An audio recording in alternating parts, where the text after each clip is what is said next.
Welcome to Weld.com. Needing a little help, so I've asked my brother Hjalmar to step on in here. What's going on?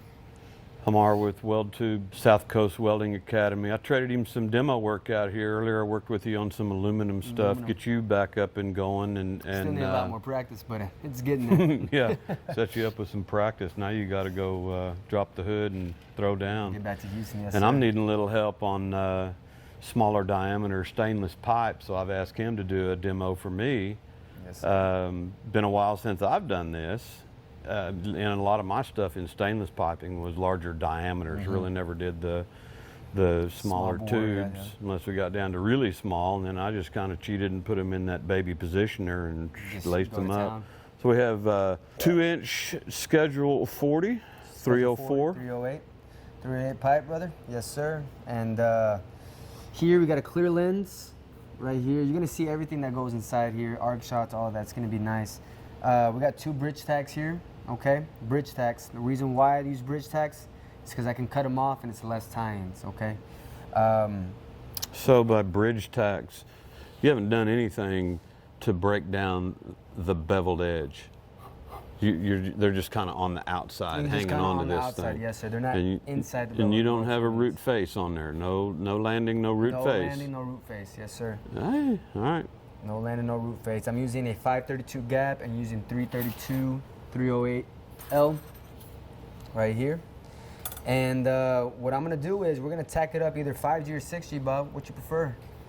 Let's go 5G. You do 5G? Let's go 5G. All right. Be able to see it a little better. All right, nice. That way We'll I'll do be able to 5G. get opposite side of the pipe because I want to watch this demo and catch everything. Most definitely. We're gonna use the back feeding method, of course. I'm gonna use the dip keyhole method that I always like to use for that ring pattern you're gonna get in the inside. For me, that works better. But I don't know about you, Bob. When you were doing your stainless, what did you used to do? Kind of a back feed. And if it got into, stainless to me shrunk. It always kind of shrunk, Yes, that stuff. Stainless moves, Stainless moves real quick. Yes, sir.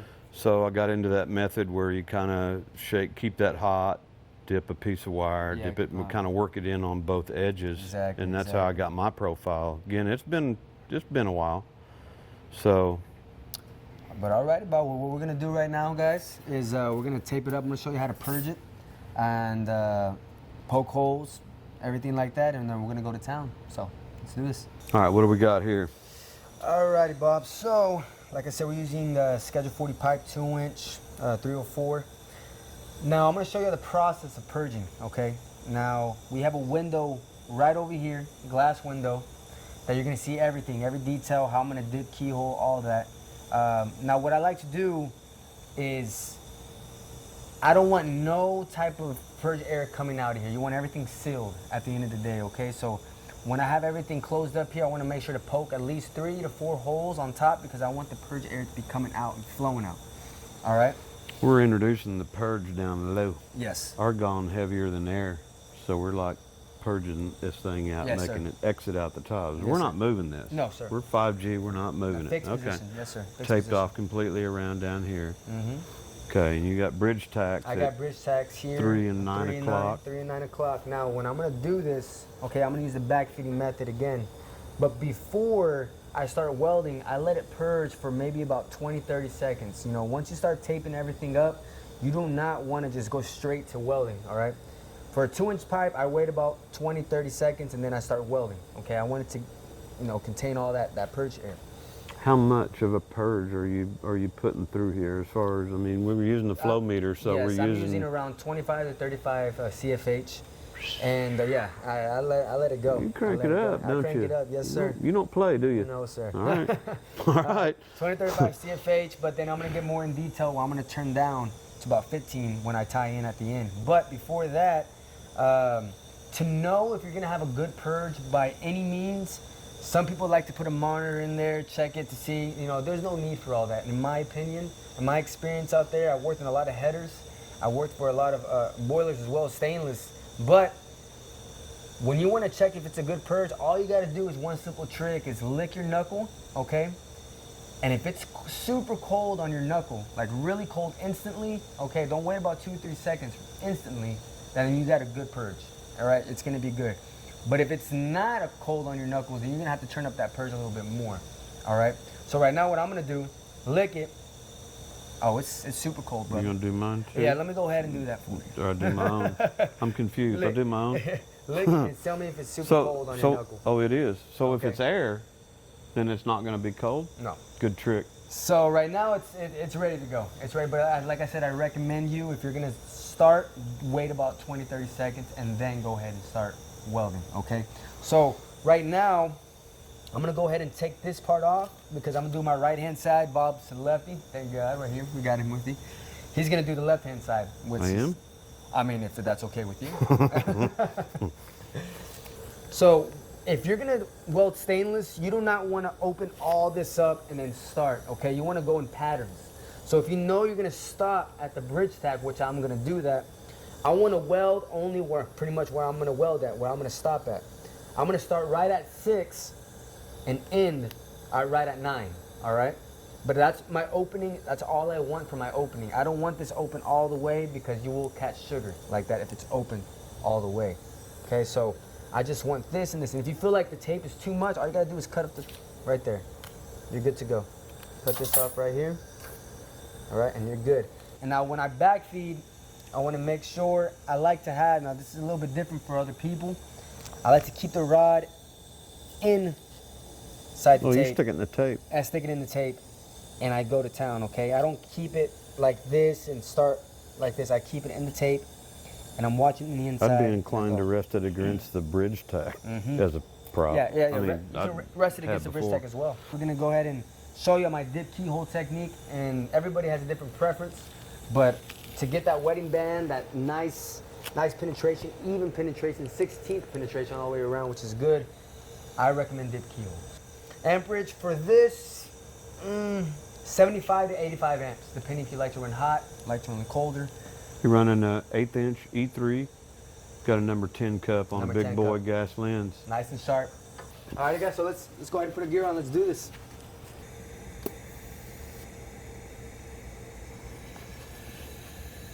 So, tie it in and let it keyhole. Let it keyhole. Dip it.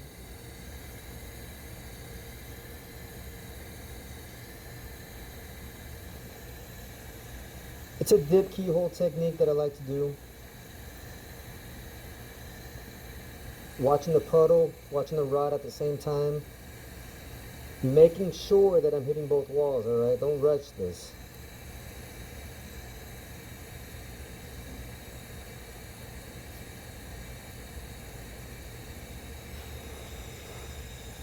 You want to make sure you see that keyhole at all times when you stop. Do not over-exaggerate that rod. Take it out just a little bit and put it back in. Each time you take it out, are you working both walls? Yes, or are you sir. working both walls while the wire's in there? While the wire's in, that's when I'm working both walls. Okay. Yeah, that's good. I can't tell from here, you know, it's making my hood flash, but I'm watching this profile. I mean, that is cool. All right, so what I'm gonna do right now, I got the bridge tack, so I just stopped right at 9 o'clock. I'm gonna go ahead and break the bridge tack off like if it was never there, and then feather where I stopped at. Makes it less tines, that's why I like using bridge. And then go all the way up to 12 o'clock. And it's the same pattern, same dip keyhole pattern, so running around 75, 80 amps. And that's just pretty much it. I mean, just the dip keyhole, Difference between top and bottom, anything to be concerned with? Make sure, heat-wise, speed-wise? Yes, speed-wise, make sure do not go too slow on the bottom because it will drip out. Also, on the bottom. Yeah. Now I'm asking, what about the top? What about gravity? Gravity too. Make sure you're not going too slow as well because then it's going to drip as well. Try to keep that same profile. Keep that same profile. Also, you do not have to backfeed when it comes to 9 to 12 o'clock, okay? You don't have to backfeed at all. More like a lay wire keyhole. Lay wire keyhole, Keep it up there flush with the bevel. Yes, sir. But if I'm gonna do it from 6 to 9 and 6 to 3, then I would love to backfeed it. I feel like I get more better penetration like that. But it's all personal preference at the end of the day, Bob. So I'm gonna go ahead and break the bridge tacks and then feather it. Go all the way to 12 o'clock. And Bob, by all means, you go try it out. I'm gonna bust this bridge tack out of here with a Weiler Tiger Zerk 4.5 by 1/8 inch wheel. I'm just going to go into it lightly till I see it kind of disappear. I may have to pull a burr out with a file or something, as I don't want to get into your bevel, and I don't want to leave a burr in there either. You don't So have any burrs, brother. I may be reaching in there with another tool here in just a second. Fine.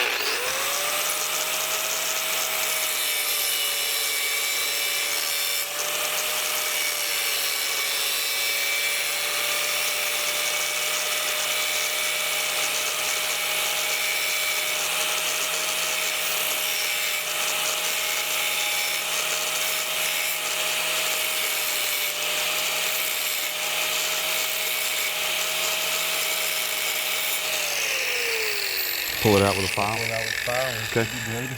All right.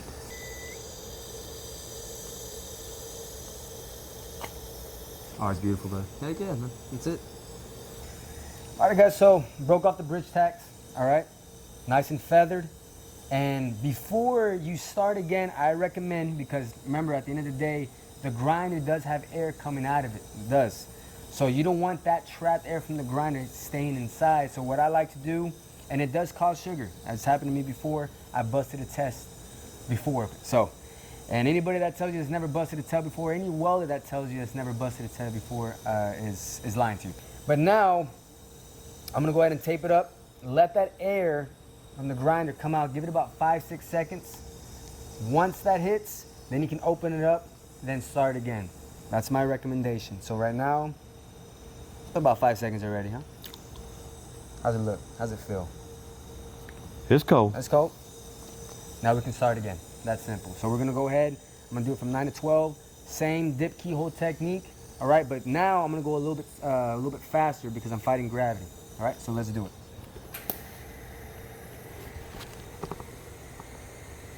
I'm gonna go ahead and let a keyhole tie it in real well. Let a keyhole tie it in real well.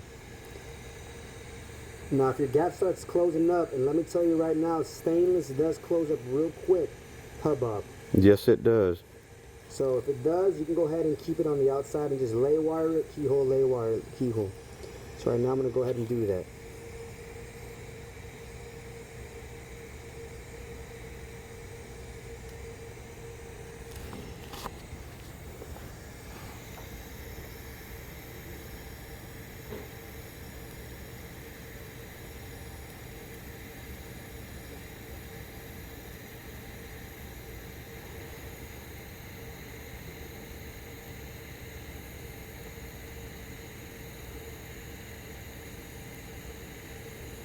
And again, I'm still running around 75, 80 amps. I'm going to stop right here. And that's pretty much it, guys, from my side. So You're working that quite a ways up on the bevel. Yes, sir. Did you do that on bottom as well? on bottom, yes, as well. Or, You can't really was see. it tighter? No, it was actually more looser on the bottom side. Wider than that? A little bit, yes, sir. Really? Yes, sir. So it's almost outside the bevel. Yes, sir. Wow, interesting. So always remember, if you're gonna stop, make sure you have a keyhole when you do stop, because if you don't, and obviously you didn't hit both walls and didn't get no penetration. So we don't need to feather this just, Oh, of course. just yet. Just yet, because I mean, right now you're still gonna start from the bottom, come to your bridge tack. But when you do get to it, if you want to be ahead, you can feather it, of course. But if you do feather it, and before he ties in, I got to tell y'all something before he does that. So before you tie, make sure you leave a little window before you do, and then I'll go ahead and tell you what we need to do next. So.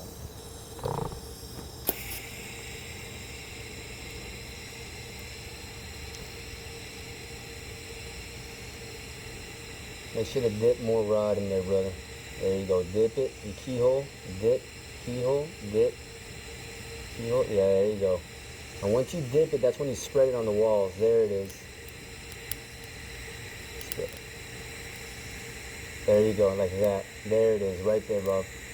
Nice. Let a keyhole good. There it is.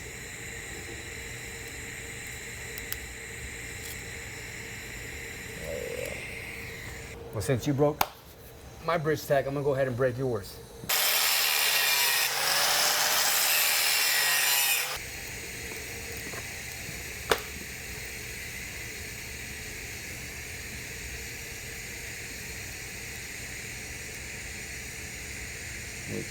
There you go.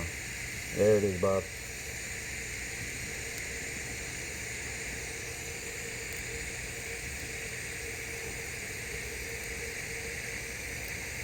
You know, when I was doing that aluminum demo with you, I said something about being accurate with the wire. Yeah. Ooh, buddy. And pushing wire. All right, right there, that's how much you want to leave. Go ahead and stop there so we can add a keyhole. There you go. As long as you see that keyhole, right, and does it get too big? Like if it goes too big, then it's small one. See, that's what I'm scared of, Yeah, you know. yeah. But this has got to be a heat sink, so save it with this, or and I noticed your technique where you're weaving wide. Yes, sir. I weave wide, and I let that keyhole like just spread. See, like I said, you know, a lot of my experience was that heavier, bigger stuff, and you didn't have to really. You had more of a wall to work into. Exactly. This is like, wow, I'm almost all the way out of the bevel. Exactly. So Yeah, this is. intense. I need to practice this. This is good stuff. Yes, sir. Yes, sir. Okay, so right now. Now we need to feather, or we just kind of peel back. Feather. Yeah. So we had left about a ½ inch. You can say about a ½ inch window on top. Okay. If I didn't tell nobody to stop, we would have just went all the way, and the tying wouldn't have been good. Okay. So what we have to do is we have to feather both ends real well. Turn the CFH to about maybe 10 to 15 CFH. Okay. You don't want it too high when you're gonna tie in. Why? Because if you do and it's high enough like that, and when you're about to tie in or when you tie in, it will suck back right on that tie-in and it will push it back out? Yeah, push it back, yeah. Okay, so you're trying to work it in with that profile. Exactly. And because you have that much volume in there and that fluidity of the pool, push it right back out. Yeah, exactly. That's good stuff, man. That's good. That's what we need to know. Exactly. So at the end of the day, it can be all gravy, right? All gravy, but that tie-in, I've seen people throw nice golden, but that tie-in messed them up. Why? Because they didn't turn the CFH down. So we're gonna go ahead and feather it real good here and go to town. Show you the tie-in. All right, so we're gonna go ahead and make a keyhole. Once you see that keyhole, you wanna dip. Dip. Dip.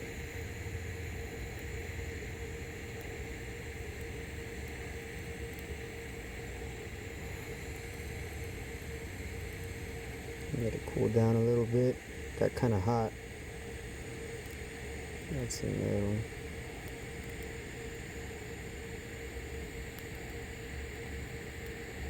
Now when you get your tie-in here, make sure to add a lot of filler metal and wash it in.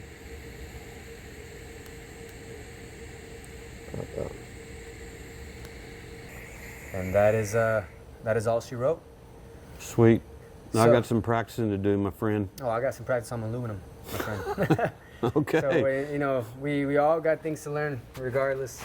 But at the end of the day, I hope you learned something out of this, Bob. Even though I know you know how to do this, but I just feel like personally, I weld a lot of Schedule 10 stainless, but I just feel get like out of practice. I hope you learned something out of this, I Bob. did. Oh, yeah. Different technique, different different perspective. So I really appreciate the time. This is a damn good tutorial.